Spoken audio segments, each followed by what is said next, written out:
I'm a developer programs engineer at Pantheon, where we help people supercharge their websites by showing them the power of collaboration. Before Pantheon, I was working at Transport Canada as a part of the Code for Canada Fellowship.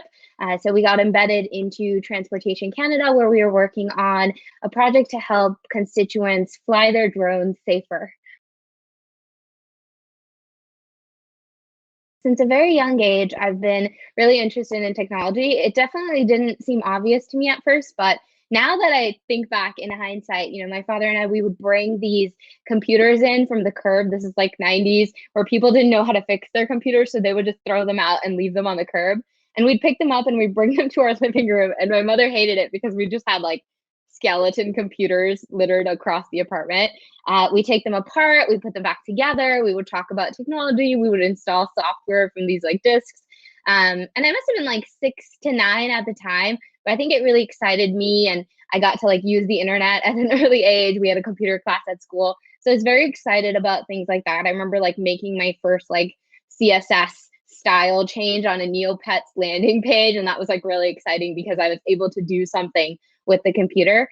Later on, I got interested in other things, but when it came time to go to college, I sat in a programming class. It was an introduction to Python class, and it just seemed really fascinating, and I was intrigued, and it was challenging, and I was like, I want to take up this challenge and see how far it goes.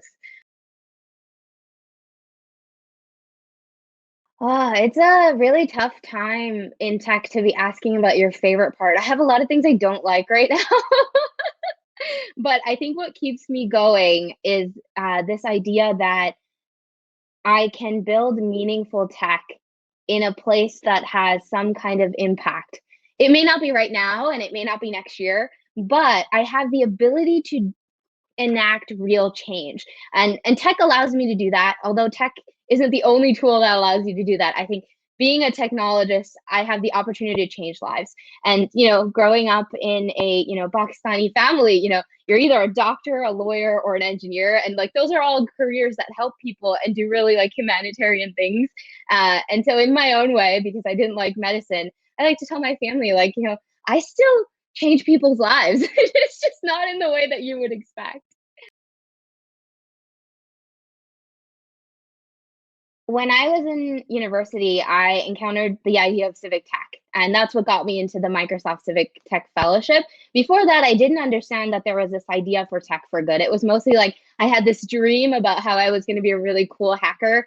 And so I was doing tech. It was really hard while in university. But then when I discovered civic tech, I kind of felt like I found that calling where I was like, oh, I can be a computer nerd and I can also help people. And so that's really where I discovered this idea of open source and collaboration. And so, having spent some time with the fellowship, I had the opportunity to work with, Beta NYC, Code for Boston. We had the opportunity to work on all of these like civic tech bubbles and do little projects with them, see their presentations.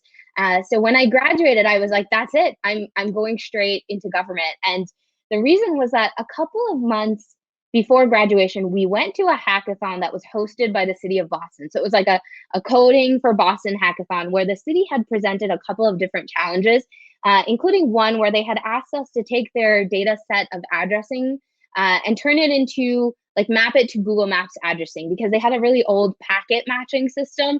And so a group of us worked on this, and I definitely wasn't the crucial part of the team. I think I did a little bit of front end development, and I put together some snazzy slides. But what was really exciting is after a couple of months, we heard that the city was going to go ahead and use our addressing search.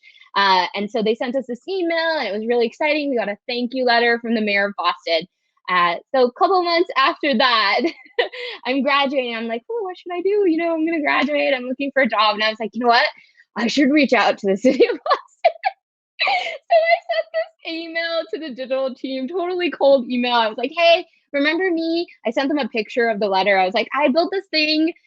You're using it. And I would like to just come there and build more things for you if that's cool. And they were so excited. I got several, calls with the team that was there. They were like, "Hey, we haven't had a developer in several years. Like that would be great. We have millions of projects for you to work on." And I was like, "Oh my god, this is so exciting!" And so that was my first job out of college, and I went to it full of civic tech hope and idealism. And the funny thing is, the first day I walked into the office, I was full of all of this like optimism, and the cubicles were like dark blue, and I was like, why did nobody tell me about this?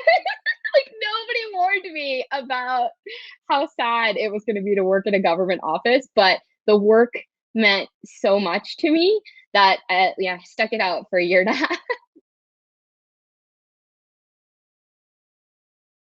Ooh, what was my favorite product while I worked in government? That's a really hard question. I feel like I loved them all equally. But when you did say that, I did think of a project. So at my first job at the city of Boston on the digital team, we had a project called Boston 311.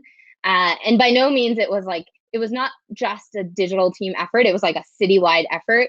My task was to build the landing page for Boston 311. So, we had a designer, he put together a mock up. And this was the first time I built any kind of website that, hundreds of people would look at.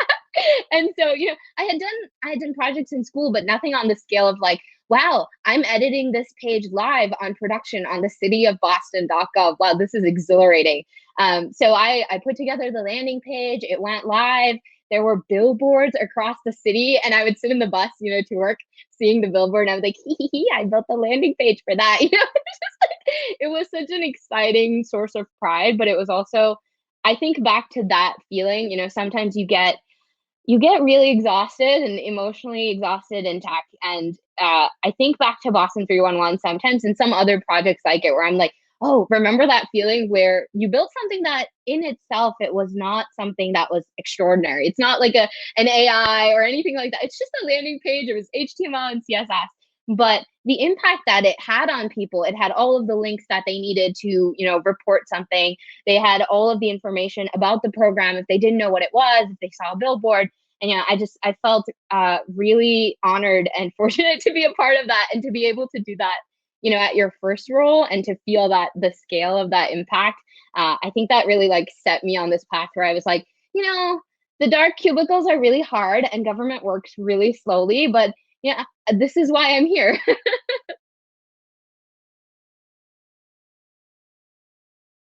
There are definitely a lot of things I wish I had known before jumping into government, especially, fresh out of college. Um, there's really no mentorship pipeline unless you're really lucky. And especially working for the Canadian government, I noticed that there's this pattern where you'll have pockets of innovation across a department where you have a really good middle manager, or you have a really cool CTO who really wants innovation. And so if you're in one of those like spotlight pockets, then you're likely to have a lot of resources and top down approval. And so things will move a lot quicker. But if you're not, if you just jump into a department that doesn't have a lot of funding, doesn't have executive support, you're going to be on your own. Whether you're a developer or a designer or a product owner, like any of those roles it's going to be really isolating, and you're going to have to rely on yourself and also the local community or even the global, like national, and then maybe the global community to share, lessons learned, resources to support each other. And going into that too soon, I definitely didn't know that it was going to be so uphill for me to learn skills, but also learn how to grow in that role. Like career pathing in government is like really strict, especially in technology. And so it was very isolating, and I really didn't know where it was headed. And that's part of why, I eventually got really burnt out, and I really loved my team, but even they saw that there was any further would just continue to burn me out. And even they saw that the best thing for me to do would be to go to a place where, there were a lot of peers that I could learn from and grow from. And so, yeah, I maybe not a first job for any field, really. I think you'll just be on your own, and you'll be expected to lead an army on your first day. And, that expectation it's not conducive to bringing in more people into government. The thing that impacted me the most about working in government has probably been the people. The more I'm trying to come up with an answer for this question, the more I'm thinking about specific people that I had the opportunity to work with. And like seeing their perspective and why they were there, even in moments where I questioned why I was there taking a really low salary. Um, it was what kept me going. Like I'm thinking specifically of Sebastian at the City of Boston. He was our designer. He was so passionate about his work, and he knew exactly the kind of impact that he wanted, and he was there for that reason. And he stepped into like being my mentor for the longest time, even though he was a designer and he wasn't programming at the time.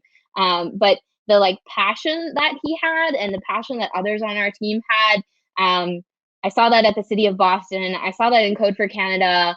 I saw that at Transport Canada. There's these people who dedicate themselves and even outside of work to the cause, to the service of citizens, to the service of people. I really shouldn't say citizens, to the service of the people who live in their region. And I think that working with those people, it motivates you because you remember why you're there. And you also, it's just a genuinely good experience to kind of share those values and work together. It's that is definitely a really hard question. I'm trying to remember who I heard speaking at a Code for America summit. I wish I could remember. I know that they are one of my idols, but for some reason the name is escaping me. But they said like we need people to go into the belly of the beast in order to enact change. And I remember sitting in the audience. It must have been like 2 years out of school, being like, "Oh, I should go to the belly of the beast," because that's where we're really needed. And so I think it would require a lot of, emotional stability, and it would require me to know what I'm getting into. I definitely can't be a workaholic in that state. You have to go in there prepared and equipped to deal with it, and then to, make sure you get the appropriate self-care in order to continue dealing with it. But I definitely feel that that is something we should all do if we have the ability to do it and are happy to do it. And I personally want to do that at least once.